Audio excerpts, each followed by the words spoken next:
Hi hello. இன்னைக்கு நம்ம என்ன பார்க்க போறோம்னா பூண்டு பால் பற்றி தாங்க பார்க்க போகிறோம்.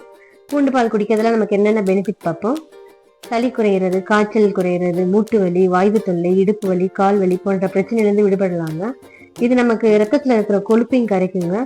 இதயத்துக்கு ரொம்ப நல்லது.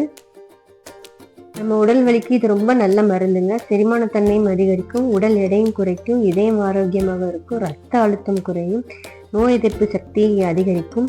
சர்க்கரை நோய் உள்ளவங்க வெள்ளைப்பூண்டு பால் குடிக்கிறது ரொம்ப நல்லது. வாய்வு தொல்லை தீரும், மாதவிலக்கு சரியாகும், ஆஸ்துமா காச நோய் சரியாகும், முகப்பரு பிரச்சனையும் வராதுங்க. நம்ம குழந்தைகளுக்கு செஞ்சு கொடுக்குறப்ப அந்த குக்கரில் வேக வச்சிருந்த பாலை ஊற்றி எக்ஸ்ட்ரா பால் ஊற்றி செஞ்சு கொடுக்கலாங்க. பெரியவங்களுக்கு இந்த மாதிரி மசித்து செஞ்சுக்கலாம். பால் ஃபில்டர் பண்ணிக்கோங்க. அதில் சர்க்கரை போட்டிருக்கனால டஸ்ட் இருக்கும், நாட்டு சர்க்கரை போட்டிருக்கறனால கண்டிப்பாக அதை வாரம் ஒருக்கா, சனிக்கிழமை இன்னைக்கு கொடுக்குறோம், நாளைக்கு மட்டன் சாப்பிட்றதுனால இன்னைக்கு இது சாப்பிட்றப்ப நமக்கு எந்த ஒரு தொந்தரவும் இருக்காது, சாப்பிடுவோம். பிள்ளைகளுக்கும் நம்ம சளி காய்ச்சல் இருக்கிறப்ப இதை கண்டிப்பாக கொடுக்கலாங்க. நல்ல பெனிஃபிட் தான்.